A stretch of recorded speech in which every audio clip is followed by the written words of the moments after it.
Go. Hello, good evening.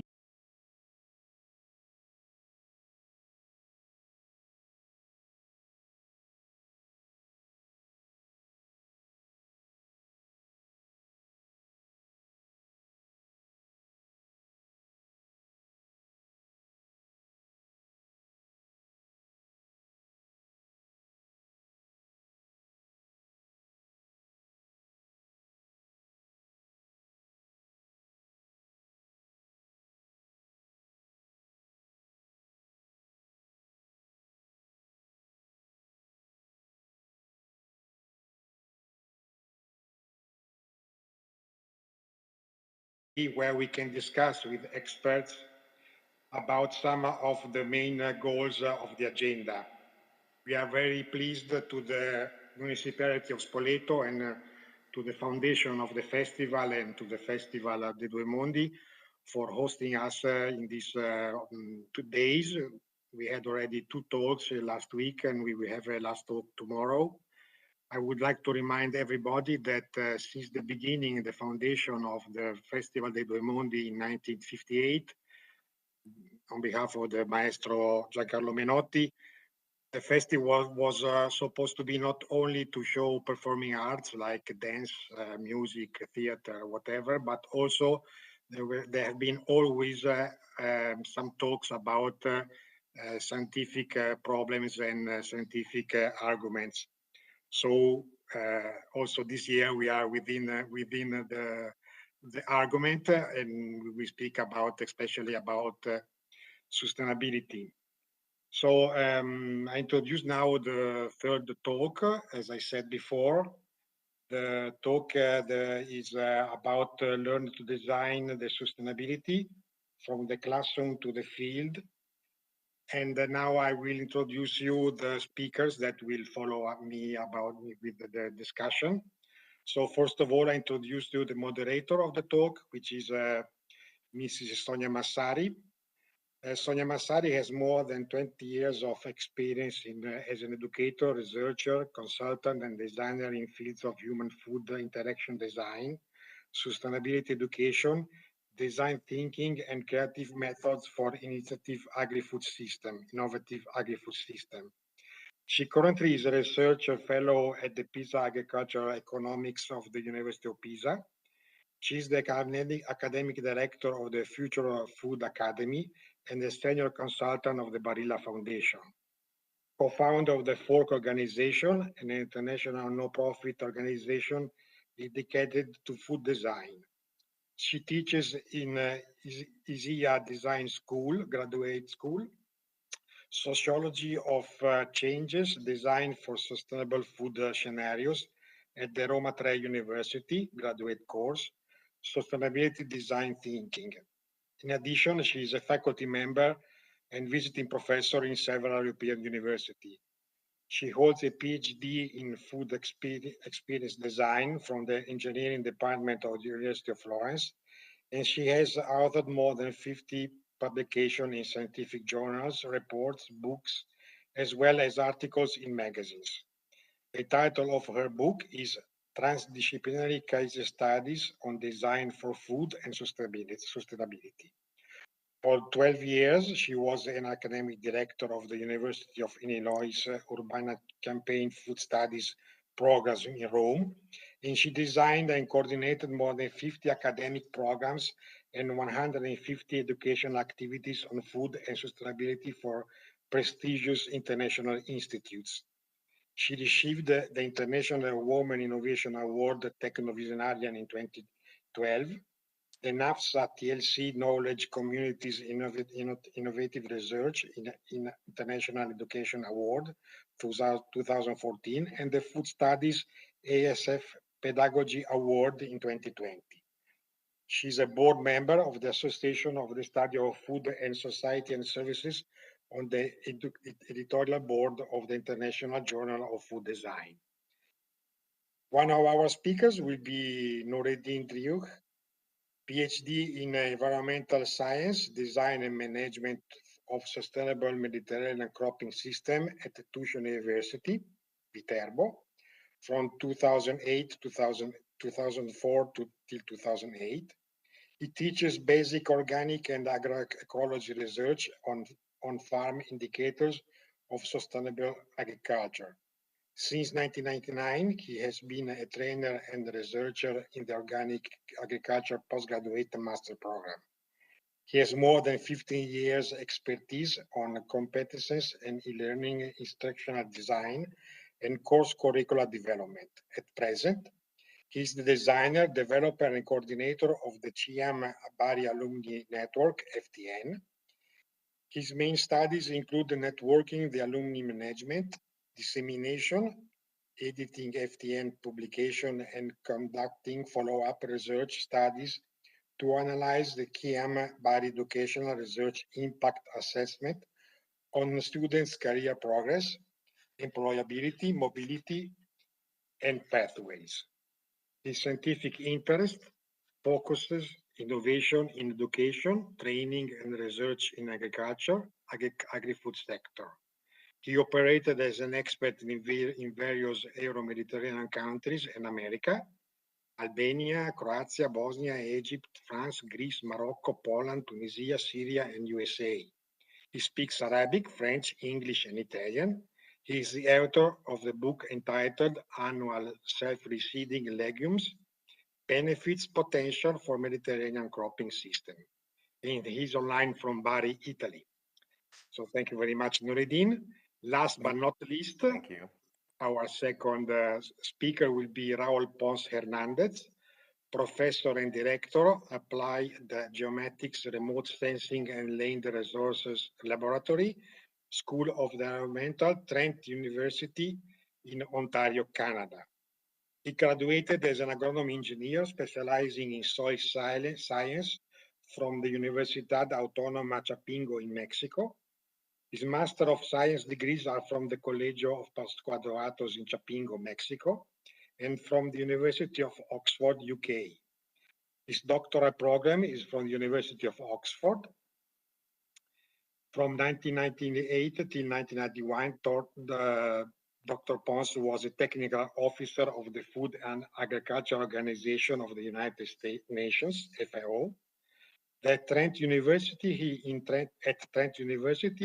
instructs courses of geomatic science, such as geographical information system, remote sensing, spatial modeling, and others that focuses on resources management and climate change in agriculture and food security. He published a book for a UN FAO on the assessment of the carbon stocks and modeling with win-win scenarios of carbon sequestration through land use changes. And he has been a member of the United Nations Framework Convention on Climate Change, UNFCCC, working group on afforestation, reforestation under the Clean Development Mechanism from 2006 till 2012. Dr. Pons has also participated on global assessment under the UN Environment Program, and he's co-author of Chapter 3 on lands, part of the Global Environmental Outlook. He's also author of the Methodology and Ecological Economic Zooming in the Amazon Basin, produced on the Amazon Cooperation Treaty countries under the auspices of the FAO and of the UN. In addition, he is teaching and quality researching on the use of proximal sensing platforms and other digital automated technologies in application of artificial intelligence, algorithms, and big data, the climate change modeling to contribute to the accurate projection of future climate and development of paradigm of the climate resilient farm of the future 2050. So thank you very much for your participation. Before leaving the floor to Sonia, I would like also to thank our scientific director of the foundation, Marcella Cipriani, which worked very hard to organize these talks of the foundation within the Festival of Spoleto. And so thank you very much for your work. And So now I also remember everybody that tomorrow we will have the fourth and last talk, which will be at, as usual, at 6 o'clock Central European Time, about trees and music, when the world of science meets the world of art. So Sonia, just to remind everybody that if you want to make questions during the talk, you can write your question in Italian or English in the chat, and of course we will try to reply about them. So Sonia, the floor is yours. Thank you very much, everybody, and I will follow this talk with much interest. Thank you. Thank you so much. It was very interesting also to listen our long history of life in the introduction. So it was good to get all of the information about us. I want to really to thanks the Agronomist World Academy Foundation for this invitation, and specifically you, Dr. Busti, and Dr. Cipriani, who invited to speak and gave me the opportunity to meet those very great people here. I can call them Raul and Nuradin if this is okay, because today we're going to discuss together. We're going to have literally a chat, a dialogue on some of the topics that are really important for our career, for our professional job, but become really paramount nowadays to talk about transformation in the society and transformation of the food system. So the concept of designing food system cannot be disconnected by the topic of education. So those two topics really works and goes parallelly. I was searching and I understood that this specific festival was called about two words, so the Festival of the Due Mondi, because at the beginning the founders decided to connect the American world and the European world. And I think nowadays talking about food in this festival really is the best way to understand that more worlds are connected by the food system. And I think never like now, we are understanding that the emergency that we are facing nowadays are giving us an overview about the interconnection of world in which we are all living.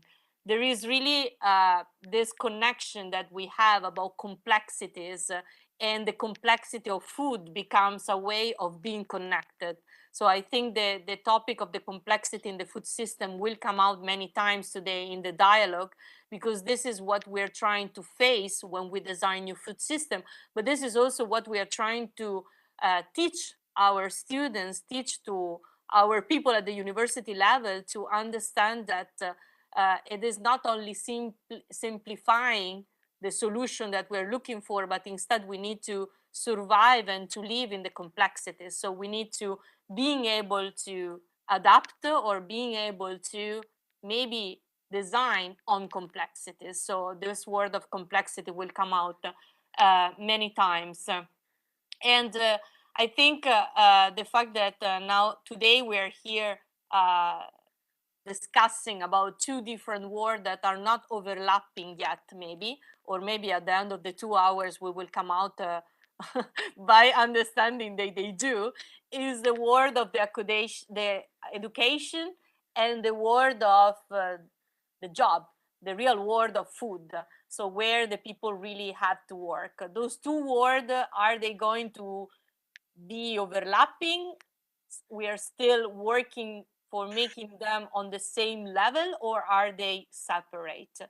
And there is no doubt that there was a big change in the way of educating about food in the higher education in the past 20 years.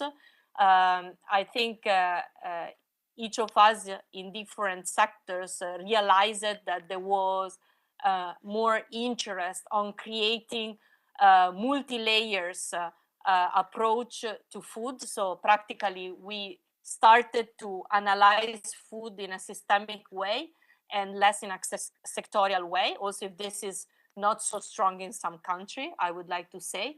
And definitely talking about American and European world, the idea of food studies, so the idea of studying food in 360-degree approach comes from United States, come from the American world, not from the European world. And many times people are surprised about that because we have a longer literature on studying food, but the idea of studying by collecting together disciplines and creating this field called food studies started in the United States.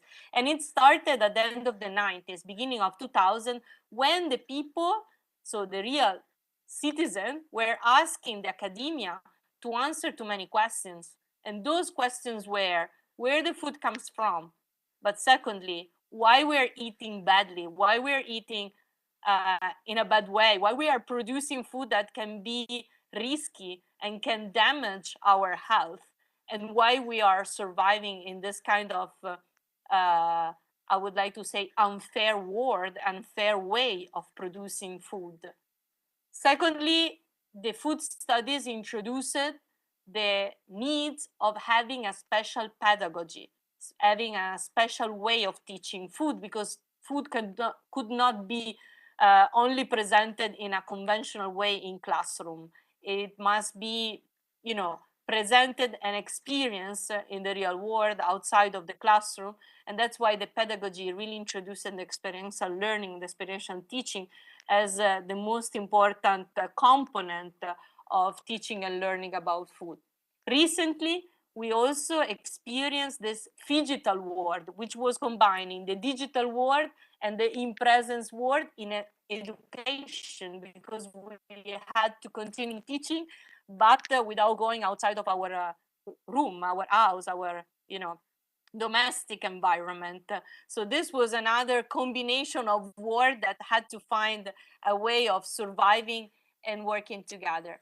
But before starting to analyze the combination, the maybe overlapping of those words, maybe it's good to get a better idea what is the state of the art, what is the current context in which we are teaching, we're working, we are in a way training the future manager, the future professionist, the future agronomist that will work in the food system.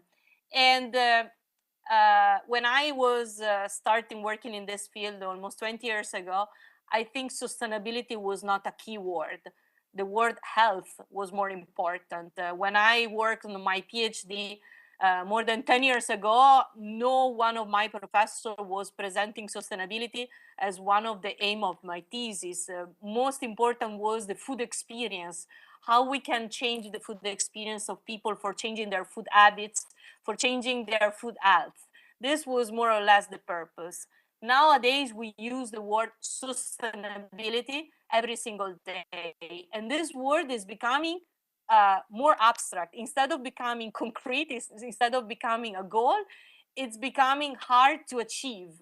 And it's becoming very, very abstract. And so, chatting previously with my speaker, they introduced a word which was we live in an unsustainable world. And they said, this is the beginning of the story. We are currently living, working, teaching, educating people in an unsustainable world. And I found a book, and the book was written recently by Professor Nemetz, and the title is really Unsustainable World.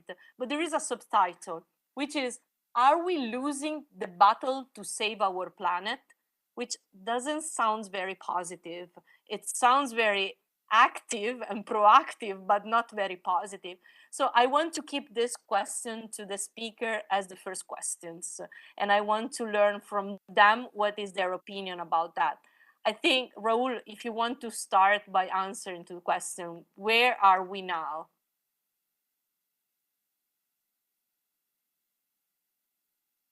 I think you are on mute. Microphone, I Raul. think you are on mute. Yeah, I'm sorry about that.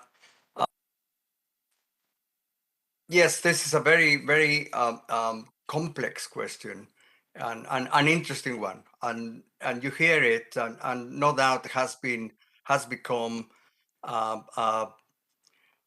some form of packet with term that involves many dimensions. First of all, I would like to say that this question needs to be put into time and space contexts. It's not the same. Sustainability is not the same in Papua New Guinea, for instance, with the Aboriginals, and that in down in Toronto, for instance, or in New York, in any highly developed environment.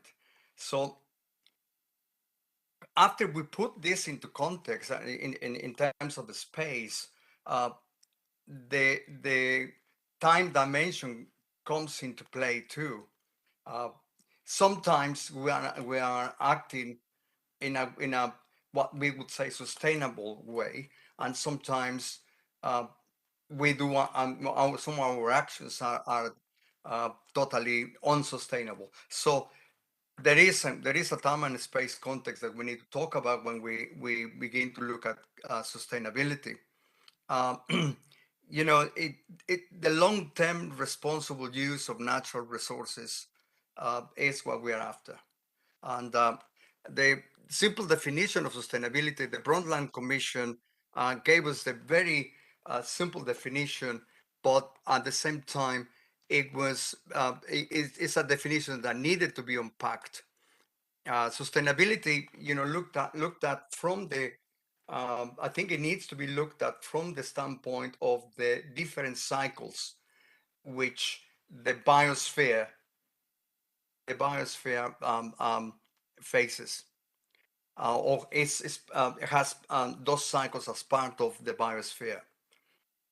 So within the Earth's natural cycles, we need to observe whether those cycles are being part of sustainable development. The compliance or the restoration of those biosphere natural cycles then would make that the claim that we are living sustainable. So we have to look into what are those cycles I'm talking about.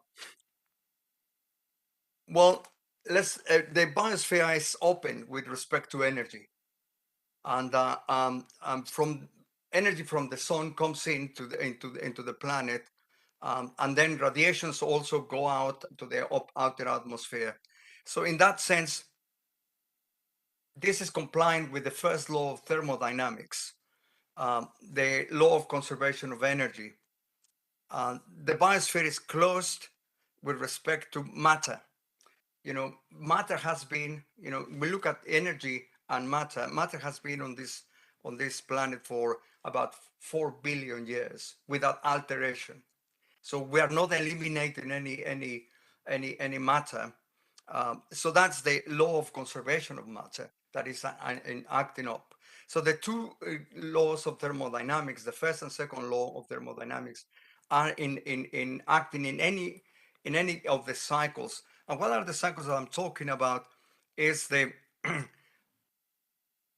law of conservation. Everything has a tendency to disperse. That is, everything has a tendency to increase its level of entropy, its level of disorganization. All we have to do is to look at our bedroom in the morning and see what is the level of organization relative to what it was before we got into it. So it takes energy to reorganize, and what we're doing in our systems sometimes is that we are not investing that energy and reorganize the systems as they were. We are trusting that this law of conservation of matter to photosynthesis. We're thinking photosynthesis pays the bills for all our tendency to disorganize, increasing entropy, and the energy that is used for reversing the increase of entropy. Excuse me. So photosynthesis reorganizes matter and creates new structures. This is what photosynthesis is done for us. has the capacity to use the energy of the sun to produce oxygen and sugars through the Calvin cycle in photosynthesis, and then trap carbon dioxide and water, and this is through that Calvin cycle, and produce the first sugars and the first what are part of tissue. So plants are behaving in a way as a restorative a mechanism through photosynthesis, and that's something what we need to keep in track on. So there's another cycle that needs to be balanced too, that is the part of the geological cycles of exchange matter between the lithosphere, and which is the Earth's crust, and the biosphere.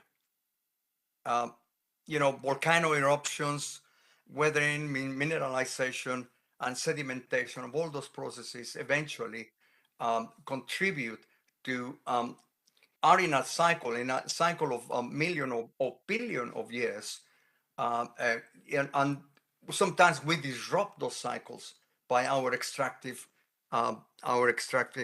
activities. To summarize, then, are we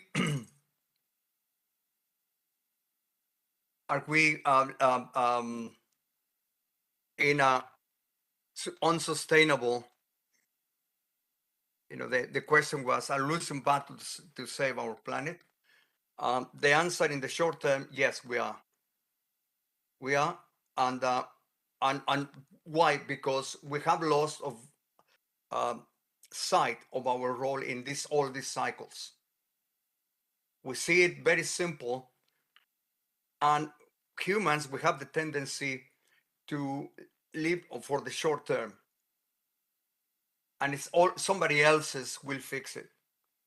I live for the short term, somebody else's will fix it, and we are disrupting those cycles, and in the disruption of those cycles, we are causing trajectories of development, which no doubt are going to cause more acute problems, such as food shortages and environmental pollution and a number of other things, because it's the disruption of those cycles that we are not very well aware. I think if we're going to talk about education, one of those things I would start from the beginning, introducing how the biosphere, which is a very thin layer of only 6 kilometers from the surface and 500 meters from the top of the ocean, down from the top of the ocean. That's the biosphere.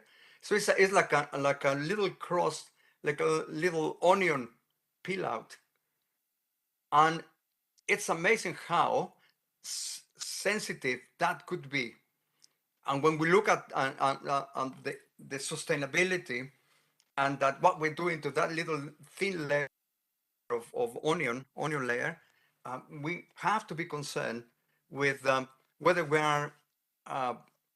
got it wrong in terms of the optic that we imbued into the brains and of the young minds of our students. We are failing to provide that big picture that our actions incrementally will eventually get a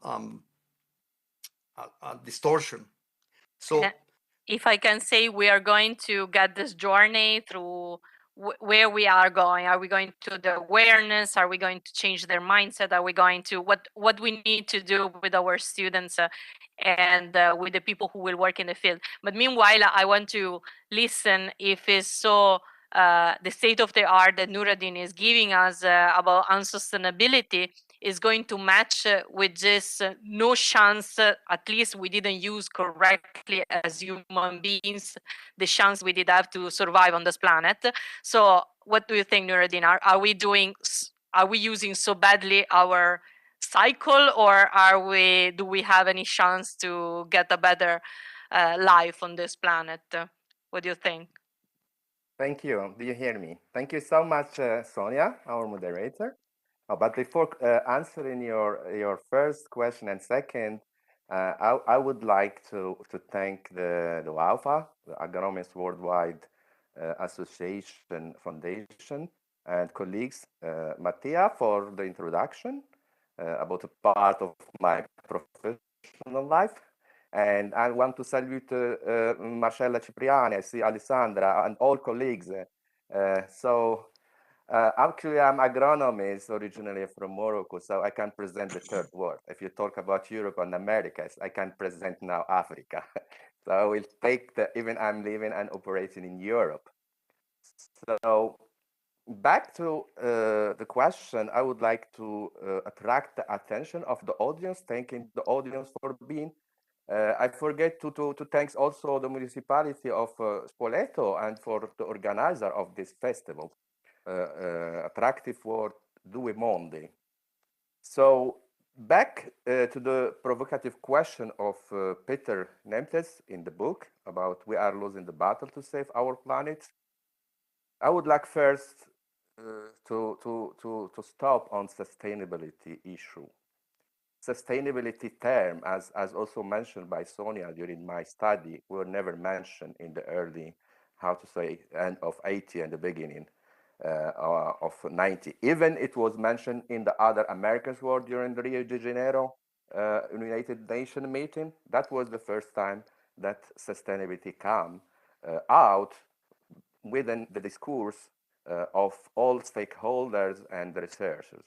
So they were talking about sustainability with multi-dimension, from economic, social, and environmental issue.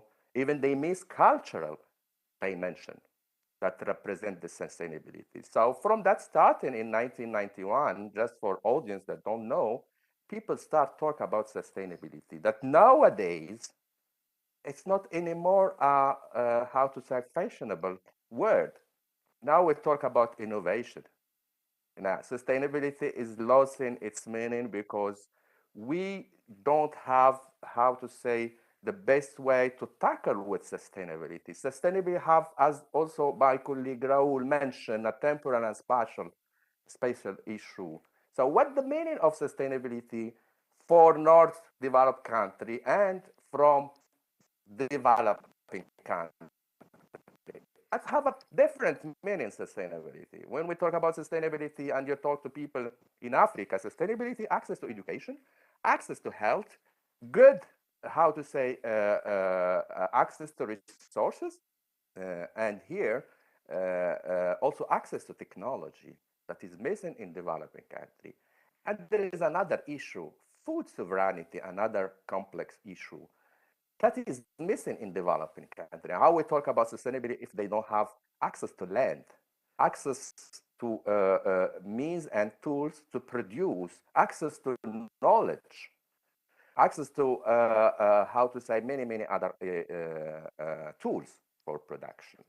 So another issue that I would like also to open for discussion maybe later is that we cannot talk about sustainability when we don't have a kind of system thinking, an approach that related all, how to say, driver, like what actually many talk about is the nexus between food, energy, water. So some of our biggest challenge, the world challenge, is the growing scarcity and allocation of resources that are important to sustain the life on our earth. So water is used for agriculture as irrigation, but is needed for drinkable water. People in many parts of the world have scarcity to access to this, how to say, vital resources. To even for energy and what is going on around the world, I don't want to go to the black news and the world. It's about access to energy. Energy is another issue. Even to produce, you need energy. Very well to produce food, and food should be nutritious, healthy, and also affordable. And now it's about the security, food security. Food is not, how to say, accessible to everyone. And this is a big problem. To back to the question, to provocative question of Peters, is a big problem that is not that we don't produce enough food. It's a structural problem that we don't have access to the food. So another big issue is wasting what we produce. When we waste the food and lost the food in developed country, there are a lot of energy, a lot of effort, a lot of issues that are lost, a lot of dollars, a lot of euros that could be allocated in another developing country. I mean, not to give, to help in somehow. So just to summarize and to make story short about the question, are we losing the battle to save our planet? I think no, because I'm optimist, as well as there are a lot of awareness about what is going on. And I'm very optimistic that the new generation, if we are able to transfer the good knowledge, the way of thinking, they will be able to tackle with complex issue of their future.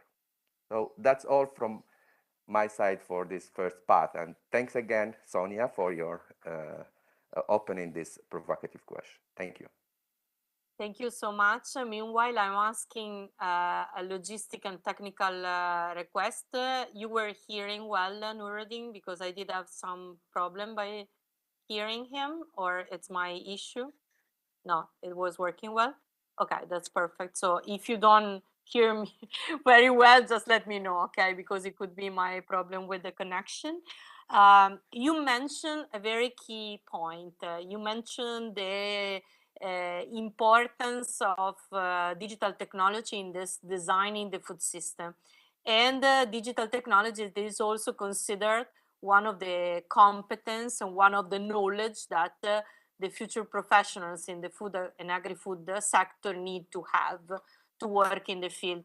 So I want to use this for asking to Raul how he foreseen for the future the use of the digital technology, the technology in the innovation for food security and sustainability, and what kind of new paradigm we need for that. Or better, if I can be more specific, what role will the technology play in the transformation toward sustainable food systems? So what is the role of the digital technology in that? Yes, thank you very much, Sonia. And thank you, Nuruddin, for a very comprehensive explanation of the term sustainability. Just quickly back on it, there are 4 causes of unsustainability. And I could tell you that we extract large flows of materials from the Earth's crust. We create an accumulation of substances produced by society. Third, we physically inhibit nature's ability to run its cycles naturally. And fourth, we create barriers to people meeting their basic needs worldwide. And that coincides with what Nuruddin was mentioning in terms of inequalities and societal at all levels, as from societal to international country relations. And back into what you mentioned, what role would technology play in for food security and sustainability? Technology will play, I believe, a critical and pivotal role, and that in the reorientation of agriculture to move towards the closest to restoration of those Earth's natural cycles. One thing in which already technology is being used and manifests itself is in the assessment, monitoring, and control of the necessary agricultural inputs for crop photosynthesis. That is crucial. We need to inhibit Earth to heal itself through photosynthesis. So crop photosynthesis, and all throughout the crop cycle, to harvest and post-harvest. The energy, which is radiative and heat, water, nutrients, the assessment and monitoring of those over time and space, and as allow will be critical to crop successful management and productivity. So technology could play a significant role in the transformation towards a sustainable food system. This eventually uh, will translate in we've been able to put some food on the table. I am not talking about here about the complex uh, phenomena that occurs presently of the supply chain disruption due to pandemic events or due to war and conflict. Uh, I am talking right now to the notion that perhaps it's time for us to look back into in time and see what it was, um, how the early societies before the the industrial revolution, how early societies would feed themselves, and it was all local, to some extent, or to a large extent local, and with some inputs from larger field. So what I'm my main concern is that ask myself the question: are we in a capacity to reverse the clock and concentrate more on local food systems and local food production? And what you define local, it just depends. It's contextual, but there is a need. There is a need for us to start looking into big cities feeding themselves, and any other cities doing so too, to avoid this um, rather costly cycle of emissions of greenhouse gases due to transportation of foods and all the problems that it causes to due to the um, disruption that could occur as we are experiencing of the supply chains. Um, so what major innovations in the digital world in the field of agri-food? First of all, the combination of technologies such as remote and proximal sensing technologies. We have those technologies have matured and it can be already used to a great advantage. We have multispectral, um, including the infrared, the visible light and the infrared, and the thermal infrared mounted both on satellites and on drones. Drones that would allow us to sense just in time and create an image of what's going on in the crop. And then NASA has launched not long ago, and this is open for anybody. Go to the NASA site and look at crop monitoring program, and they are teaming up with people in the U.S. with farmers and farmers even in Canada for that work with them and for allowing them to use their tools for the assessment of um, timely assessment of the status of large area of cropland, for instance. That's at the level of a satellite, but also the use of drones that could be instantaneous, providing you an image of a normalized difference vegetation index, for instance, which is in a nutshell summarizes how the plant is photosynthesizing, how effectively the plant is photosynthesized, and what areas that photosynthesis is not that good. Um, that combined with the thermal infrared would allow you to detect stresses, water stresses in the crop.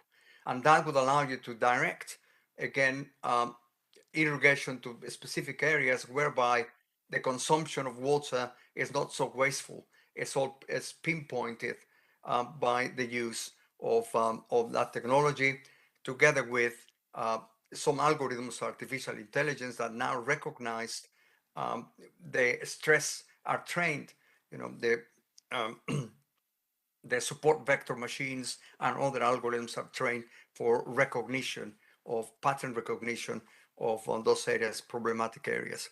So a combination of those sensor technology. One of the things that, for instance, we here are trying to experiment with here in Ontario is the use of sensors on the ground, not only on drones, not only from satellite, but sensors placed on the ground that could be controlled by a drone through artificial intelligence algorithms. We control and get all that sense and get an overall picture of how your crop is doing on time.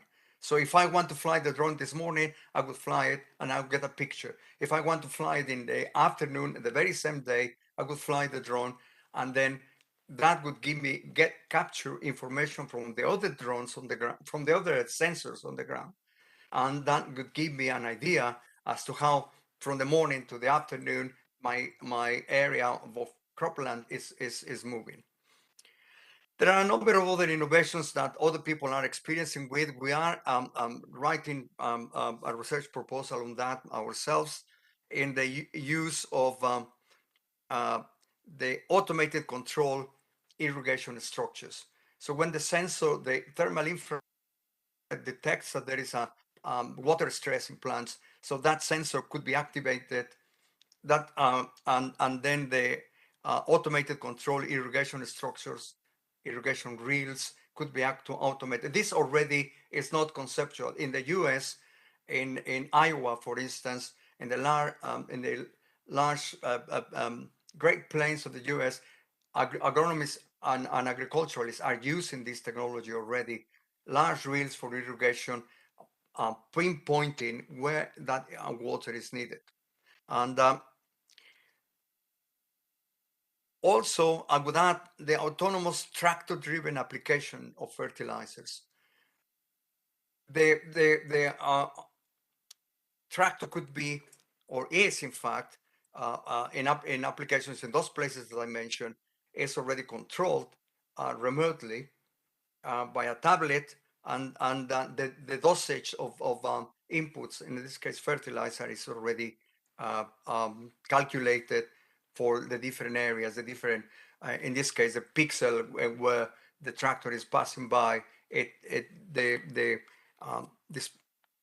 application is measured according to the need of those fertilizers. Those things, the autonomous tractor-driven for fertilizers and the drone artificial intelligence control or elimination of weeds through lasers. The drone is flown, and as it detects the shape, anything that is not the shape of the crop, so the algorithm is trained to detect the shape of the crop. Anything that is not the shape of the crop gets a beam of laser to kill it, essentially, eliminating the use of chemicals for pesticides and weed control. These things are not yet, this particular last one is at the research stage, but very soon there are already companies coming up with some offering solutions to farmers, particularly farmers in the US and in the prairies here in Canada, that crop very large areas of a single crop or a couple of crops. Robotics technology is going to allow us also with automated tractor-driven land preparation, fertilizer application, and harvesting. Already in some areas in California, they use tractor-driven harvesting of a number of fruit produce. So I'd say that we're living through very fast transformation of the way technology is getting its input into agriculture, and perhaps it won't be long when all of these technologies will be together with the use of clean energies. The tractors won't be burning fossil fuels, but perhaps could be electric or driven by other types of forms of energy. So the I confluence don't of all want of this. to. I don't Yeah, want to I'm interrupt finished you off now. now. Yeah, of course, but I will actually give you more space to think about Sure. some case studies, and that's it. So, please, if you want to conclude that, you want to go through. No, I just conclude. I just wanted to give you a big picture of what I see and some of those things we are involved in our own research. Yeah, this is very interesting, and I think is giving us an overview on how the technology can help us to achieve the idea of the sustainability that you mentioned at the beginning. I was actually taking notes about something that Nuruddin already said. He said the sustainability is a way of thinking. Then he touched the inequalities, and you, Raul, were making more attractive the sustainability by giving also value to sustainability that we can achieve through the use of the technology. But first of all, we should actually focus on the fact that we want to make the system more sustainable, and that's maybe becomes like a priority. And then, of course, we want, but we need also to measure, to assess. We need to get the proof of the fact that what we are doing with the technology. For example, you mentioned already a few ways how we can get a more sustainable world because or thanks to the technology and the help and the support of the technology. But now I want to ask to Nuruddin, and I'm sorry to move to maybe a difficult questions. We are coming out from 2 very difficult years. Did we learn something from the pandemic? Did we get at least something that can help us to measure the real sustainability? So we got the idea that we can measure in agriculture through the use of the technology, but are we able nowadays to measure what does it mean sustainability? And again, during the pandemic, maybe because we were living in an unsustainable situation, we got more time to think about it, what is sustainable for us.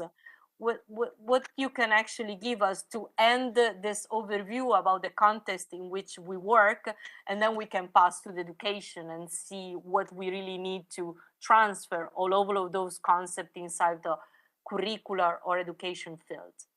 Sure, Sonia. Thank you for arising directly this complex question about what we learn from the pandemic disruption.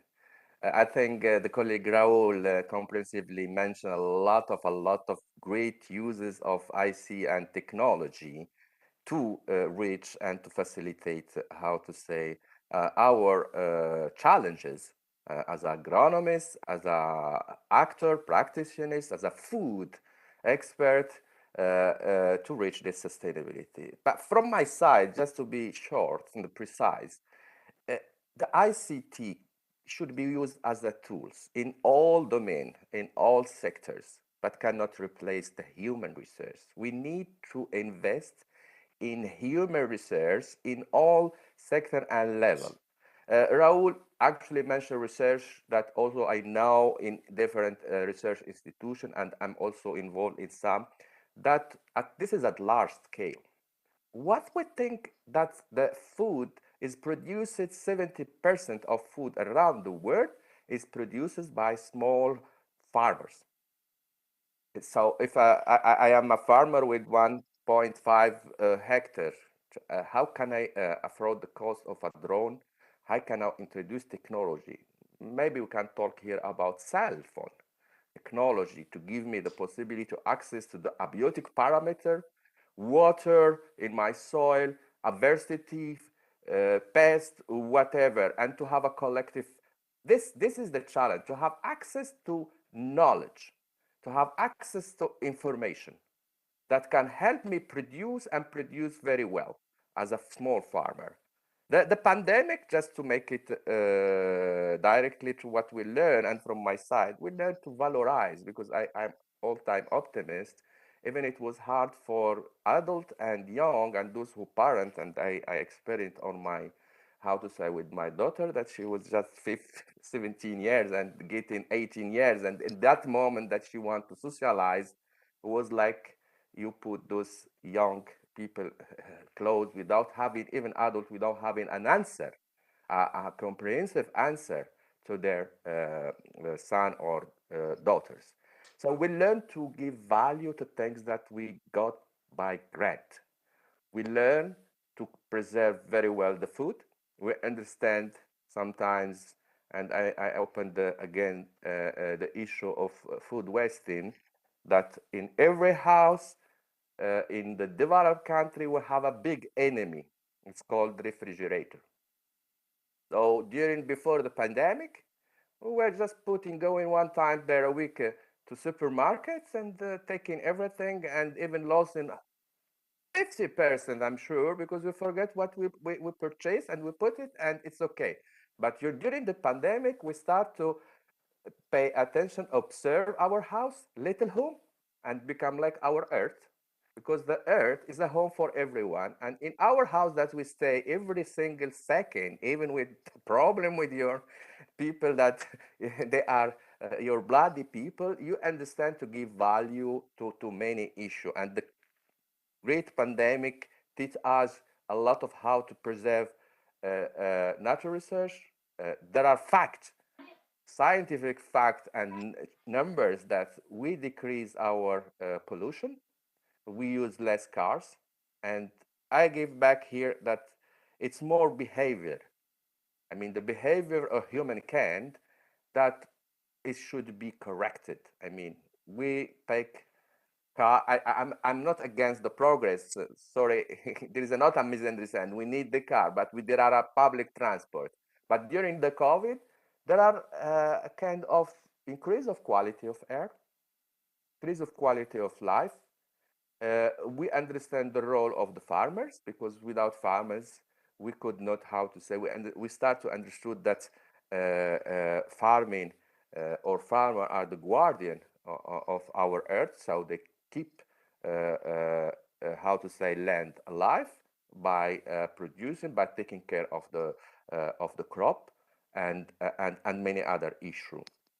So I think from my side, the COVID was dramatic, yes, but was really positive, as he gave a lot of lesson to the humankind to understand that we are not, how to say, ego, but we need to be eco, a part of the system, earth system.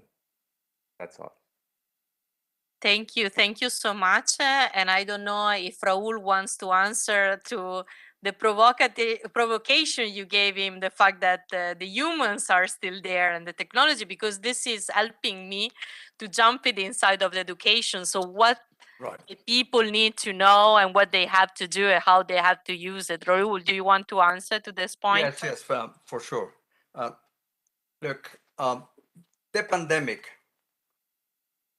if anything positive, what it left, it's a huge leap, jump in the use of technology. The fact that we're having this conversation without me having to fly to Rome or whatever place and meet you in person, it's a test to the fact that technology has made a leap forward of about, and this has been researched.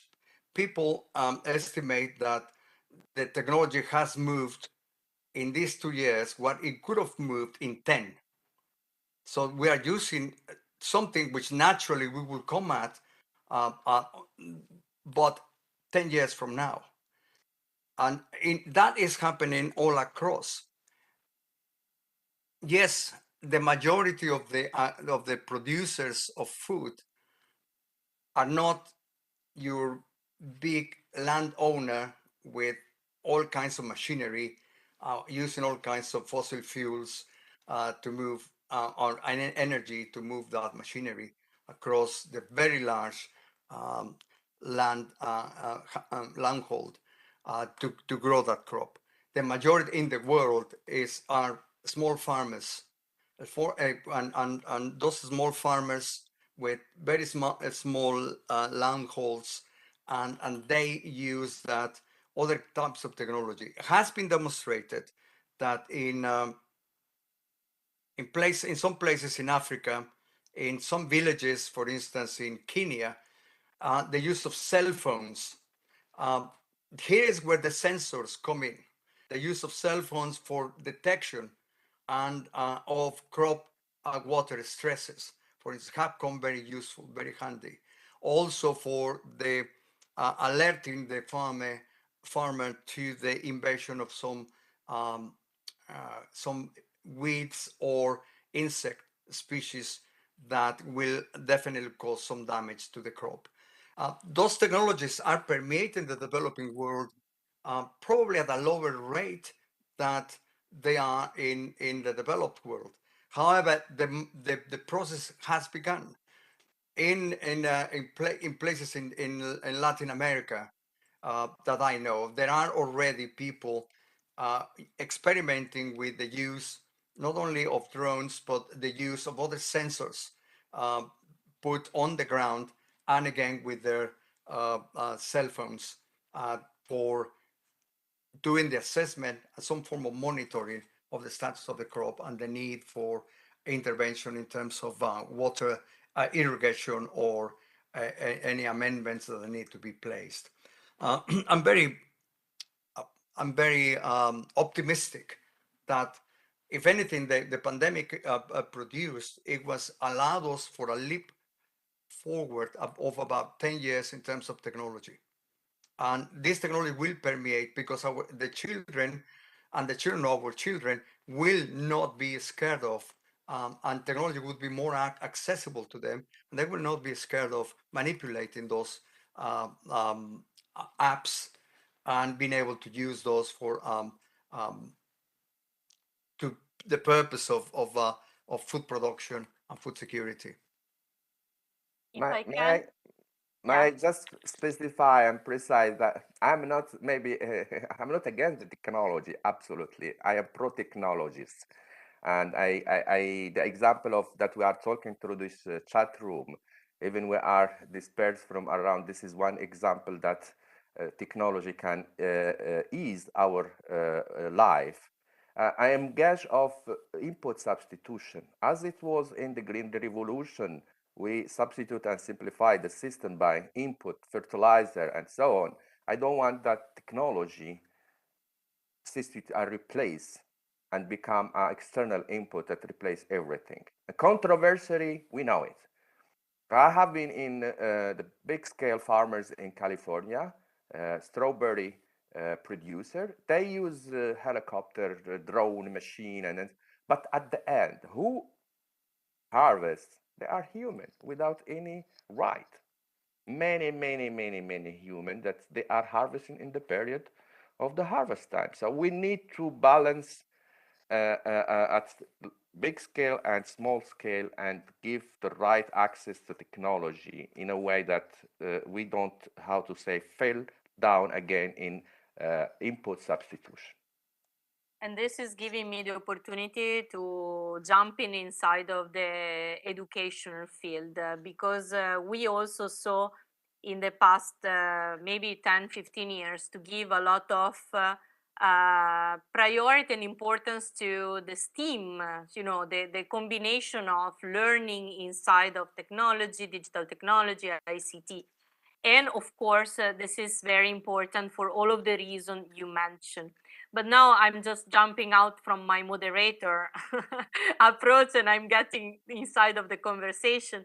One of the lessons we learned also from the pandemic, we learned so many bad things, but in a good way, there are also good results and measurements of the fact that we were more sustainable because everywhere, at least in developed country, there was a reduction of food waste in domestic environment.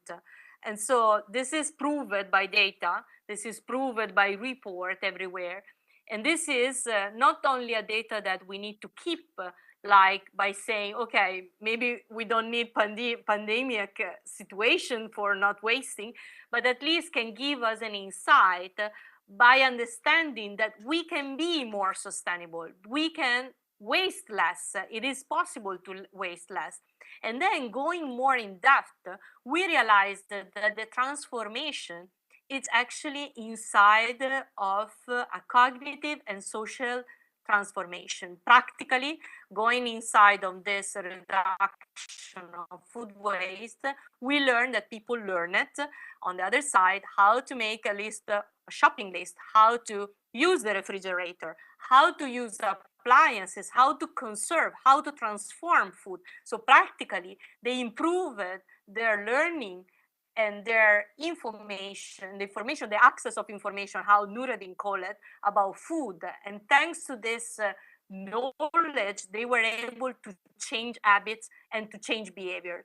I think this is a very simple example that happened in a domestic environment.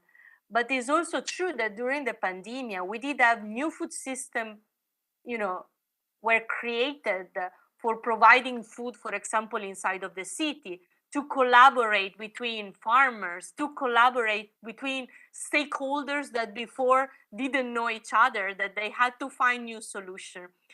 This process of co-designing new food system came out in an emergency environment, but it can be replicated exactly like I said for the food waste. We don't need to forget what we learned. We need to maintain that kind of habits, that kind of behaviors. Meanwhile, we need to try to maintain the good example, the good systems that we were able to create during the pandemic. Is it this? I'm sorry to change a little bit the questions we did have in mind, but I think this is part of the learning that maybe our students should have in their curricular, how we can co-design with people that have different background, maybe different knowledge, different approach to, and how we can co-create by co-learning maybe new food system. Is it this something we can formalize in curricula? And I'm going to ask this to Nuruddin, that did have the experience of designing curriculum in his life. Is it this part that many people call it soft skills, but I don't agree. It's not only soft skill. Yeah. This is needs knowledge in food system, knowledge in agriculture, knowledge in food production, knowledge in distribution, and knowledge on what we currently call food chain to be able to create it. So it's not just part of the soft skill, it's art and soft skills together. Do you think we are able to formalize? Do we need to cover this gap? Is this something we need to work on it? Oh, thank you, Sonia, yes, for arising this also important issue about the role of education and also under Sustainable Development Goal.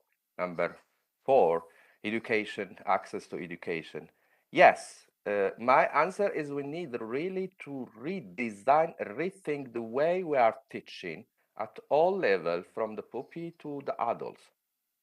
Actually, the system is one way, and it's still an old manier in different country. I think other country, maybe the north country of Europe, they are already advanced in putting the multidisciplinarity. They don't want to have a kind of a specialized that he cannot communicate with other discipline.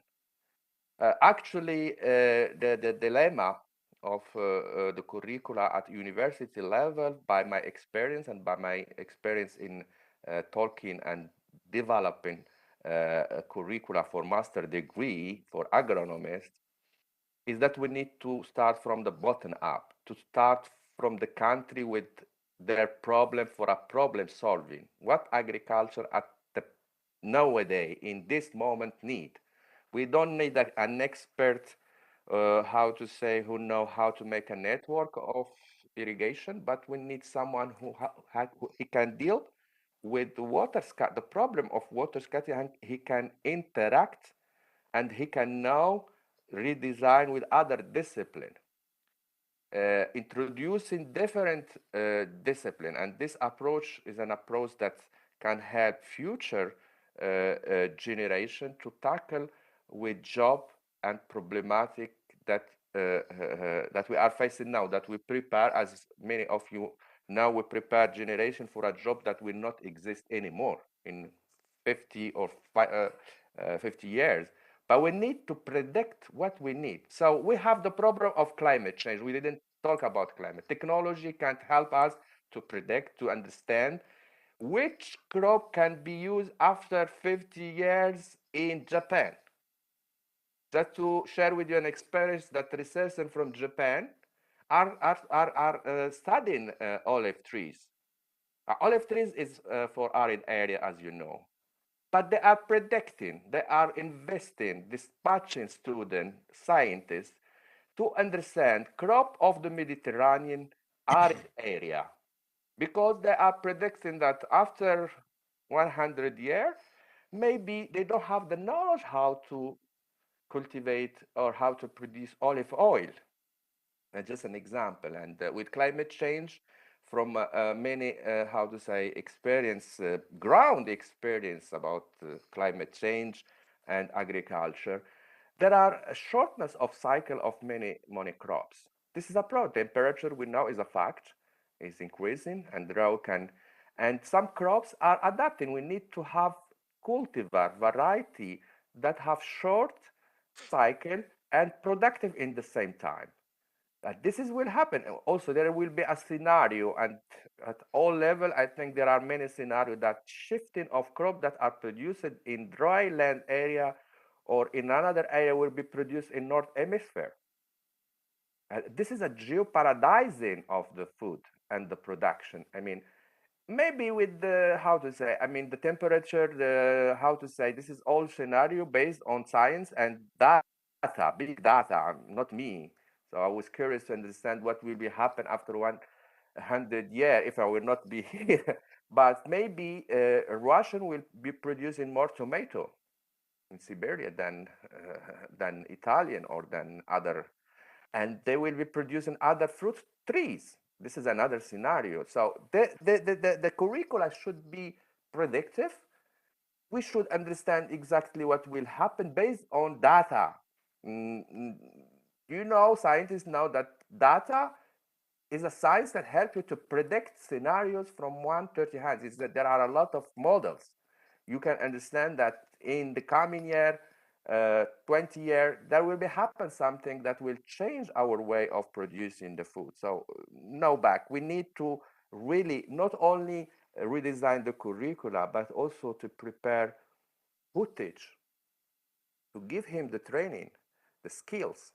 So we are facing that the what we call Zeta generation, young people, they're advanced. They know they have access to information before their lecturer. We used to go to the library to look for the book, to make the queue, and we spent a lot of time just to have access to information just 30 years ago, before the technology become, I mean, the access of huge information become accessible to everyone, open way, in a way that young people, they know many information for their life, but who teach them, maybe they have even problem to use the Excel, how to say words or something like that. How can they can be able to face? So there is a need also to prepare the skill of how to say who teach the new generation. So Thank you. Oh, please, sorry. yeah, that's the final. I mean, there is a need of rethinking the way of how to say educating the future generation. I really like this idea of rethinking. I was exactly saying the same.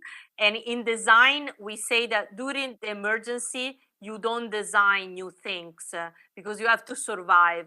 But you can study a lot the scenario about people in an emergency context, because you can learn how to improve the scenario after. So I think in design, we have a key word is called envisioning, which is very positive because it doesn't start from a problem. It starts from a positive approach. There are some opportunities. I can enhance the opportunities to see a better future. In economics, they got the foresight. They understand what they can use resources in a better way, and they do a future. In social science, they use anticipation studies. Raul, maybe in agriculture, are we talking about an adaptive training? What does it mean, adaptive training? What this means concretely, and how this can be improved? Yeah. Thank you for the question. And yes, it brings back to me the notion of a saying that we had in Mexico when I was growing up, and we used to throw. This is wrong, but we used to throw things to threatening wild animals, and it would say according to the animal is the size of the stone. And in this case, the animal is the problem, and according to the problem is the set of tools that we need to put back into for education. Going back to something less, far less trivial, I think we need courses in thinking.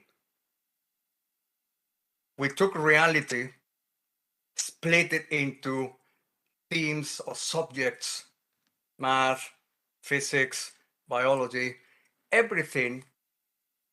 Reality and the universe doesn't care about how we slice it. It will continue to function the way the laws of physics, chemistry, and biology are set up, regardless of whether we slice it and try to teach individually within each one of those slides. I think that model needs to go. We need, first of all, what I would suggest and what I would see is I'm be glad if there are some, not necessarily philosophy, but courses in thinking, ways of thinking, modes of thinking that could allow us to use those tools at the right time.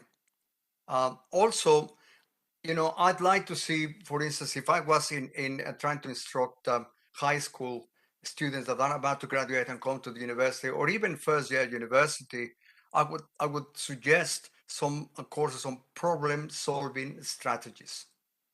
There are strategies for problem solving, like look backwards, go to from the givens to the ends, and then from the ends look backwards and see how you can transform the givens to the ends. So thinking, problem solving strategies, and the unfortunately, whether we like it or not, even our young ones are already more fluent in using technology than I am, for instance. So maybe that needs to be guided. Getting students early on onto some form of getting them to think the way the algorithm thinks, so that they can later learn to design their own apps, their own algorithm. And there is quite a number of very young people already in the tens or 12-year-olds that can design some apps, some algorithms themselves. And if so, coding, being able to talk to a computer, whether we like it or not, it's going to be a factor that separates the ones that make progress from the ones that stay a little bit behind. I think the teaching quantitative analysis of sorts, being more emphasis on the math and statistics, and the applied physics need to be part of the curriculum. I know that a number of students, maybe our thematic approach to teaching has made the students a little bit stand off from the quantitative stuff, but it's inevitable and it's fun. Teaching it from a perspective of fun, enjoyable type of subject. That at the level of, again, high school level. Coming into university, I'm a very high great believer on integrative approaches. I teach a course called Integrated Watershed Management. And what comes into that? Everything from the culture of the people who live by the watershed to the hydrological measurements as to how to determine the flow of water, how much water is going to flow through the different river branches. So that goes qualitative. There is a social side to it. You know, how communities relate to each other, how communities use resources within the watershed, not only water, but all the types of resources like land resources, and all the rest of the biosphere. So all of that integrated, and what we do is we form teams. So I have a team of 6 people. We take a watershed, we commit to a watershed in the developing world and one in the developed world. So within one watershed in Canada and one watershed in, say, Honduras, and then study them. The team gathers all the data, the team thinks through it, the team needs to come out with a report and recommendations for that watershed. After having done the assessment and monitoring, digested all the data, and come up with some recommendations. Whether that, I have got comments from those students, and they say that they are very thankful that I took that course because that is the mimics in a way the way they would work after they graduate and they start tackling problems. So they know how to dissect a problem, dissect a problem, and how to get to the different components and tackle them. So systems analysis in a way, and their components, subsystems, and understanding the flows of materials and energy between the subsystems that make up the system is where it's at, together with those problem solving strategies when the problems are detected, and in the tools of algorithmic design, and together with some quantitative stuff that would allow, or tools that would allow them to come up with a solution. Thank you so much, Raul. I'm keeping this Yeah. on my side because for me, when I'm teaching, I'm trying to eliminate the word problem, so the students start to think in terms of opportunity, which I think is really this kind of integrated approach with the system thinking that Nuruddin was mentioned before together. And I really like the fact that this is going to change a mindset. This is the way your thinking course, it's really a course that goes in mindset. And I like the fact that this brings the students to become proactive. For example, in my experience, I think 20 years ago, 15 years ago, the students were approaching to food as an analyzer. They were analyzing everything, and then they started to be solver. So they were solving problems. And then I started saying, why don't you become dreamers? I mean, why don't we try to move from your dreams to real things that can really change the system? Because we are not only here to become people that do corrective technology, corrective product, corrective something. The word corrective should be not in our vocabulary as part of the goal we have every day. But why don't we try to ideate, to co-ideate, so work together with people from other disciplines to make something that really rethink the system. I launched the ball to Nuruddin because you, Raul, mentioned the fact that individually the students become responsible and aware that on the fact that they can do something, and maybe they work on an algorithm or they try to develop something new. I wonder how much this is important to be transferred to our own local community. I mean, how we can actively engage the community behind, and this is for me the real goal of University Without Walls. So how the territory, how the community can really interact with academia, with us as researcher, educators, but also with the students to rethink about the food system and to make the system more sustainable. Is it this something that we can work on it? What is your opinion about that? To me? Okay. What I think is something that you learn by doing. The lemma on our labs, learning by doing. And because by doing, you need to look for the tools. Not having the tool, you're not taught about the tool and then you're looking for a problem to solve. It's the opposite. We learn by doing, but having something from reality, bring it to the lab, and then looking for the way of dissecting this into again systems, subsystems, and flow of energy and materials between them, and potential ways of manipulating the actual system. We also right now, we are trying to, we're working on the farm of the 2050, of the farm of the future by 2050. So climate change is going to be upon us.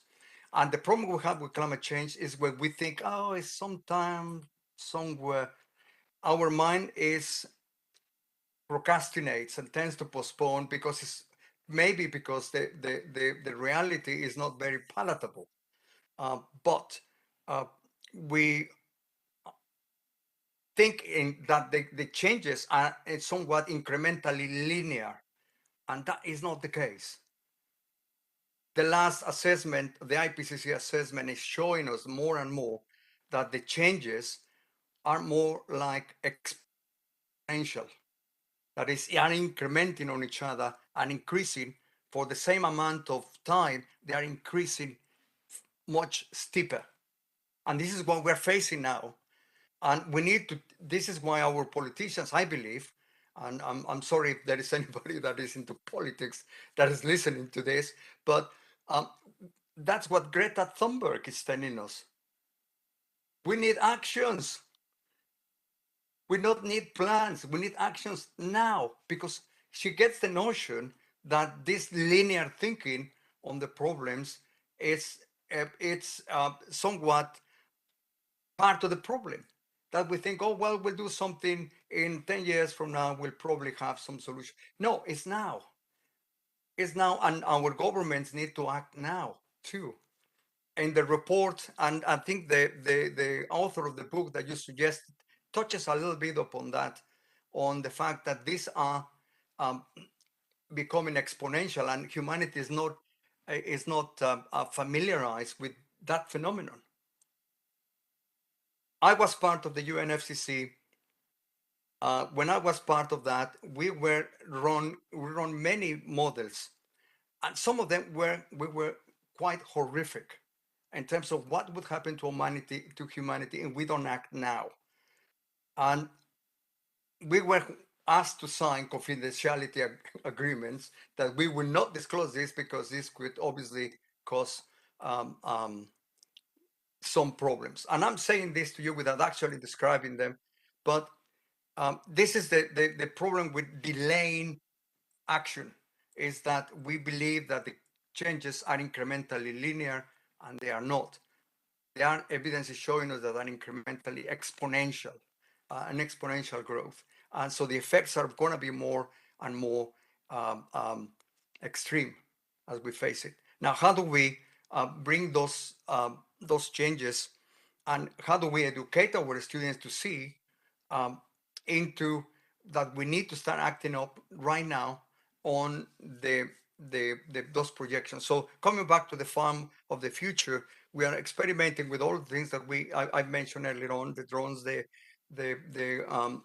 AI algorithms, etc. But we don't want it to be theoretical.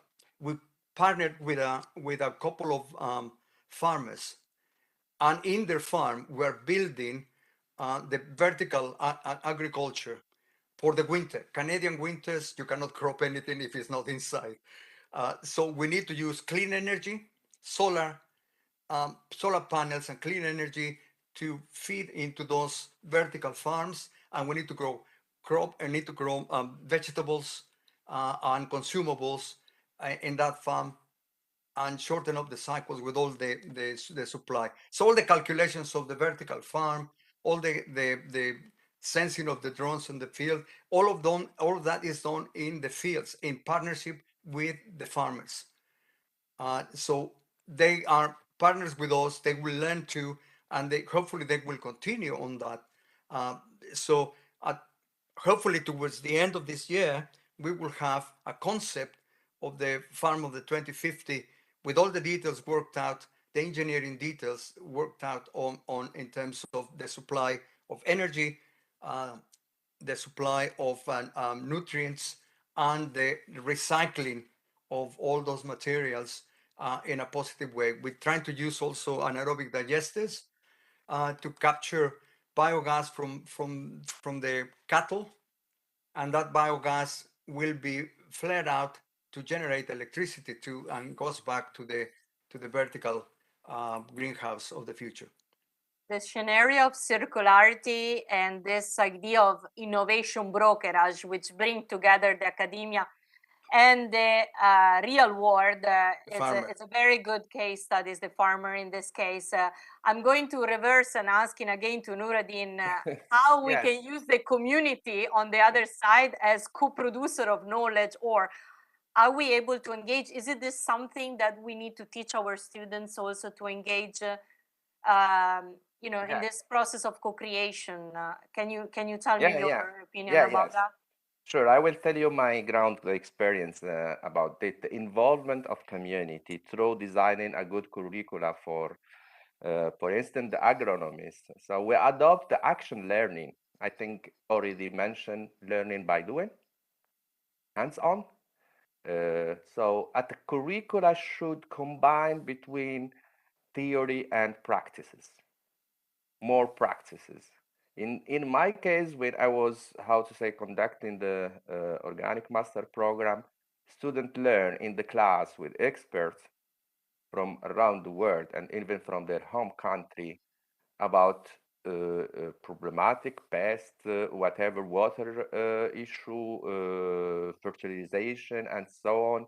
But they had the same possibility to carry out in the same time experiment in field at institutional level, but at farm level. I mean, meeting farmers, understanding the problem, understanding how the empirical knowledge of a farmer can help the future agronomist. Sometimes an agronomist or an agriculture engineer cannot distinguish, I'm sorry, between two species, but the farmer have a intensive knowledge because they live every day, with the land and with the cultivation. So here we need to help in the design of a curricula, how to interact and read the territory, to understand the problematic of a territory in different level. The problem we were discussing is the simplification. We simplify the system in everything. One problem, one solution. We need to see the system as a complex because system itself is interconnected. And we need to put this and highlight it in the curricula for education. We need to tell them that there is not for a headache pills you need just to take it. No, for a headache you need to sleep well. You need to conduct a very nice style of life. You need to, and so on to avoid it. So I'm just simplifying in a way that also for the wider audience understand that we simplified even in agriculture that for a problem, for a pest, we need to use a pesticide or a herbicide. No, this is not the way. We need to be preventive, not curative.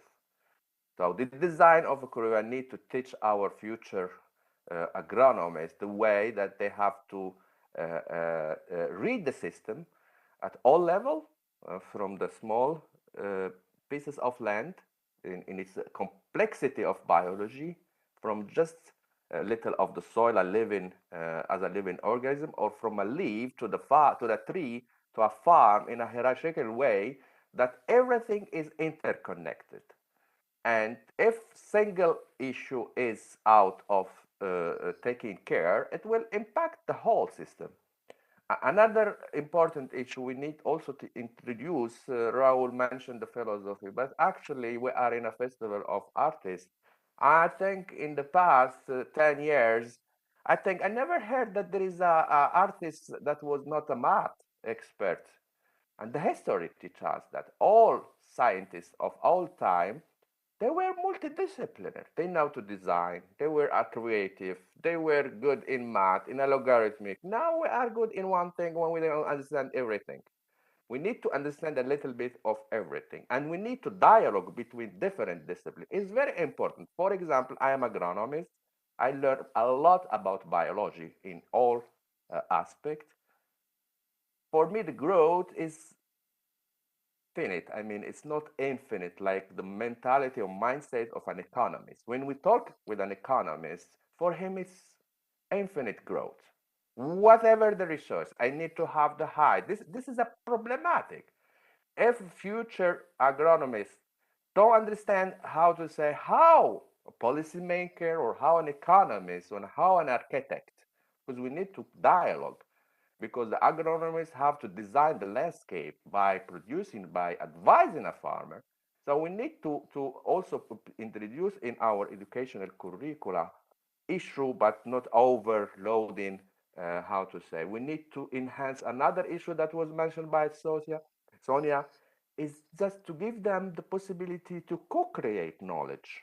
And this is an issue of peer-to-peer learning. I mean, we need to shift from one sense educating and teaching to being a part and enhancing, encouraging the students to figure out or to fix an issue. We call it a problem or by learning from each other, I mean, and by having access to all tools, I mean, that instructor can. So to change even the terminology from a teacher to instructor instead of so we need to rethink a lot of the way we handle the information, and we need to enhance more the participatory and action, hands-on, and learning by doing. That's from my side. Thank you so much.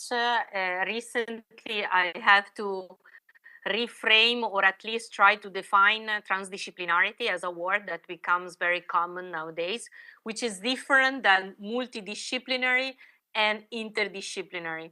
And I used to ask in every group I'm going to teach, what is the difference? Why we needed a new word and why we're now, so lover of this word, transdisciplinarity, what make this new? And so this is my definition, and I would love to get your definition as well. Mine is that I have a farmer, an educator, a nutritionist, and a policymaker, and a designer, because I have to include the designer in, and I put them in a white room, and I close the room. They are in silence. They don't say a word. They're just there together. And I used to say, this is a multidisciplinary room. Honestly, I'm not expecting they do anything. They just are staying together in one place.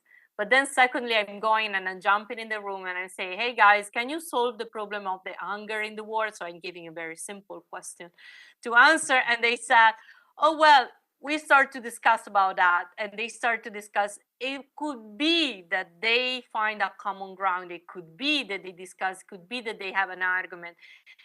It could be whatever, but at least they will start to interact. And that's the word of interdisciplinary starting. We don't know, maybe there will be a leader. Maybe there will be someone leading the conversation, someone staying silent. So honestly, this is not something that will bring them in a, let me use this word, democratic and equal. At least they will start to interact. Why we need transdisciplinary? What is this new word? What can happen in the room with those people in? And so I give my solution and my definition on, which is like, think about each of this person there, the farmer, policymaker, nutritionist, educator, whatever, designer, has a lens of investigation, has a lens of seeing things.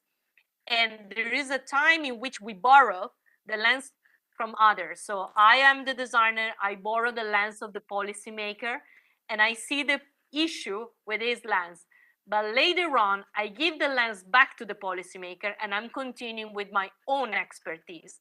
That's the issue. We are not becoming farmer, policymaker, nutritionist. We are just looking at the issue with their lens, but later on we use our own expertise. Is it this easy? It is not. But this is a practice, like learning by doing, as you said. More you do that since the beginning, more you approach to the issue and the complexity by using a transdisciplinary, empathetic, let me use also this word, empathy is very important in this case, approach that can help us to work together. Because without working together, we will never change the system. That's the issue. Do you want to get your definition, please, Raul? Go ahead. Yes, I'll start by saying that nature doesn't possibly care what we think about it. It will work and will continue to work, regardless that we will call it A, B, C, or D.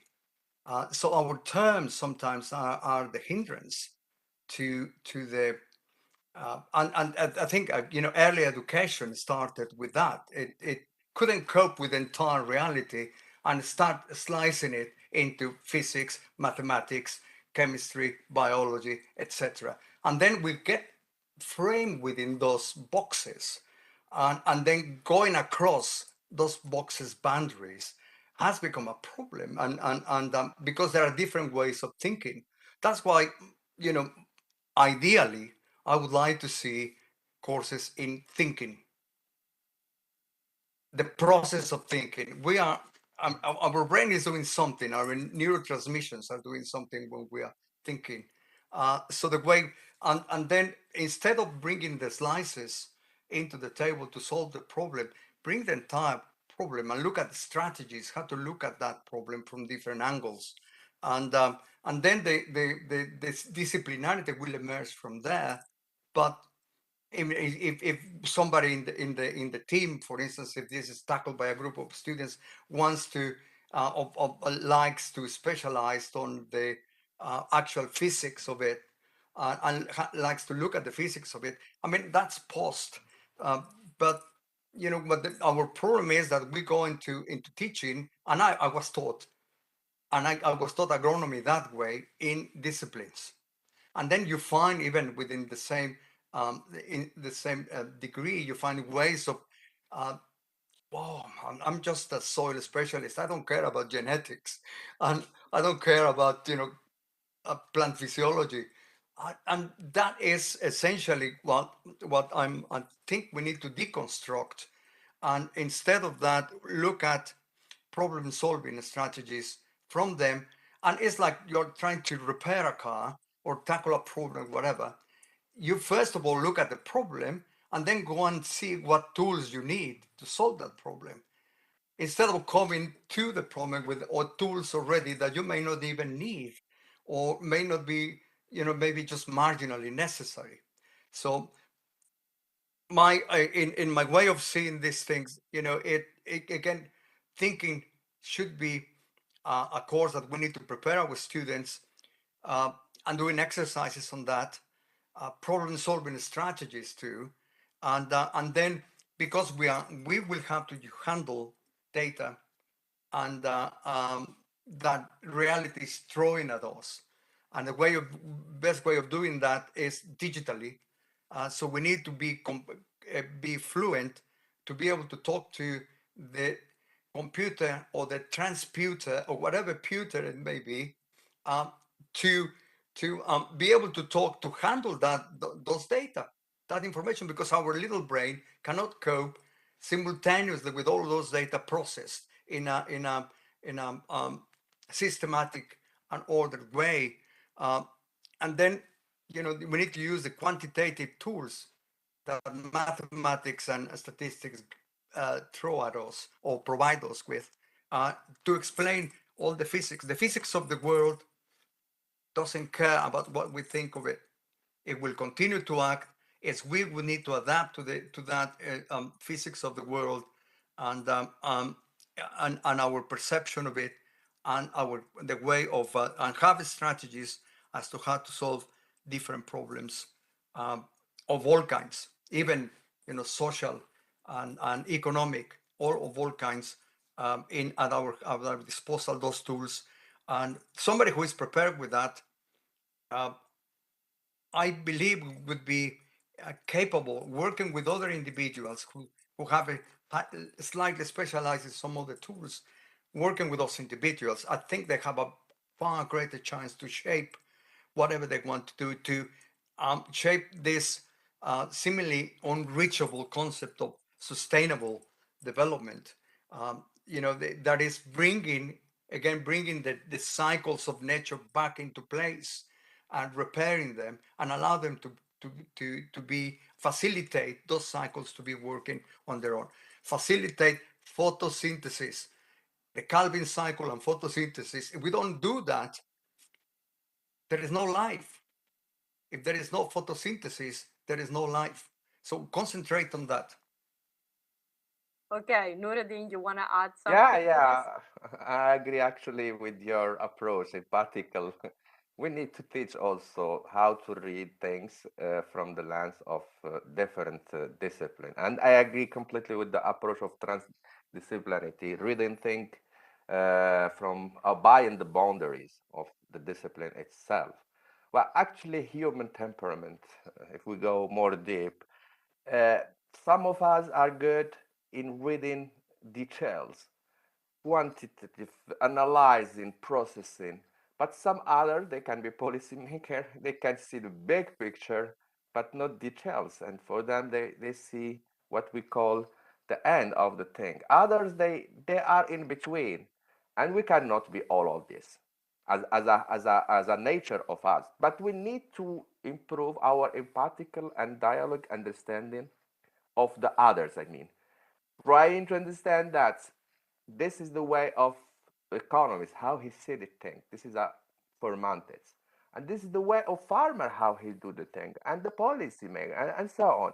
If we increase this capacity, call it skills or whatever, I think we can go in a positive way to solve common problem. If we call it a problem, but every tackling issue, it's solved together, not by one genius. We don't have genius anymore. We don't have genie or something. We need a cooperative at all level and all the world, because the big issue is a concern for all countries, all people, and all scientists and all category from I think hierarchically way. So empathical approach, multidisciplinarity, or even intersectorial approach should be emphasized in education and in early, but not at adult level. When we come, how to say, a certain age, it's difficult to the change cannot occur. But this should be at early educational and training issue from my side. Thank you. Okay, thank you so much. I think we are almost at the end of our conversation. We were touching many issues, many topics. We started with digital technology. We passed. I mean, we started with inequalities. We went through the digital technology. We passed to the idea of thinking, and I would say critical thinking, system thinking. I mean, thinking in from perspective. We touched the point about active training and that we need to anticipate maybe problem or and being able to solve and to move against a potential problem that will come out. So the fact of not being obsessed of future, but working to design a future, it could be a very good purpose with. And we ended with the role of the collaboration, the co-design, the co-creation, and the importance of being able to collaborate with people that maybe has a different background from our. So I would say, and I would conclude that as a takeaway, I was reading from the World Economic Forum an interesting report that was like published a month ago, in which they ended by saying that business leaders, investors, governments, educators, all of the people involved in systems and food system, I would like to say, we need to work together to make the substantial potential return in education 4.0, 4.8, or 4 number 4, I don't know how we call it, the education for the revolution, for the industrial revolution was the name before. But what is more interesting in this report is the fact that there is a secret sauce for the reform in education that include the definition and alignment in collective values, a cultivation of local agency, and the demonstration that there are model and practice that works, and by adapting those and using those, we can really reframe and reform the education systems that we have to make them closer to the real life and to the real job that we really need nowadays. I think we mentioned 3 main tracks that we have in the food system and main responsibilities we have as educators: the fact of teaching to human beings in the planet, so naturally part of this planet, and we need to take care of that. We need to teach to citizens to be aware about their food choice, food habits, and so what is the impact that their choice really create in the entire food system. And third, I think third layers is the fact that we're teaching to professionals that will be, in a way, people that have to join a job market, and they need to find a job, and they need to be, in a way, functional and helpful to get a more sustainable food system. So taking care of the first question I was asking you, are we losing the battle to save our planet? I think the answer is no, till when we have education on our side, because through the education we can really win the battle. I think by listening, all of you describing with good best practice and good example on how education can be used in a positive way to create action, I think by investing in education, we can really, really win this battle. Maybe it will be longer than we expect. It will be not a short-term result. For sure, it is something that needs a work from different parts, but this is something we need to do it. Otherwise, definitely we will lose the battle. And so I would like to work on not living in a sustainable world, but at least preparing the world for my kids that will be more sustainable than it is now. So I thank you, both of you, for this journey, for this dialogue, chat. Sometimes we laugh, sometimes we smile, sometimes we argue. So that was part of the plan. And I was trying to get also Raul coming back to the positive approach that we have, me and Nuradin. So we ended in a positive way, Raul. I'm so happy. I'm not. Believe me, I don't think that this is the end of the world. I think we have we have the capacity to adapt, and we're working on that. That's the good thing. So I'm hopeful that our adaptation, adaptive agriculture, will survive the beats of the different extreme events of climate change. But we need to act now. Definitely. We need to act now. I give the stage to Dr. Busti, who maybe wants to hand the session. Thank you. Thank you, Sonia. Yes, I'm here for the greetings, of course. I was following the whole talk with great interest. So I thank very much, Sonia, for your stimulating moderation and for, of course, making this kind of talk a little bit more fluid between our very interesting speakers. So I also thank Raul and Nureddin for your nice participation and for your effort and for the ideas that you gave us in this talk. I would like to remember to the participant that Nureddin and Raul are part of our scientific committee of the Agronomist World Academy Foundation. So we will be very glad that our work will go on together. We know that science gave most of the answers to the problems of humanity, but we know that the problems are between the government. So many times it is a problem of the politics more than from the knowledge that we can do, but we are scientists, we are professionals, we believe in our work, and so we keep on our road, hoping that also the government, one will follow us. We hope as soon as possible, even if probably we are a little bit too late already. So thank you very much, everybody, for listening, for all the participation, for all the people that were with us today. I remind you about the appointment of tomorrow, the fourth talk about the trees and music, where the world of science meets the world of art. So thank you very much. Good night and good afternoon to everybody. Bye bye. Thank you. Thank Thank you. you. Shukran. Ciao, Merci. ciao. Thank you. Ciao. Bye Ciao bye. Alessandra. Bye. Ciao a tutti, Ciao, grazie, grazie thank you. Ciao a mille. tutti. Bye bye. Buona serata, buon proseguimento. Grazie a tutti. Ciao Grazie. Raul, Grazie mille. Ciao. Sonia, Ciao grazie, Raul. Alessandra, Mattea e tutti i colleghi, ciao. Ciao. Ciao. Ciao ciao. Ciao, grazie mille.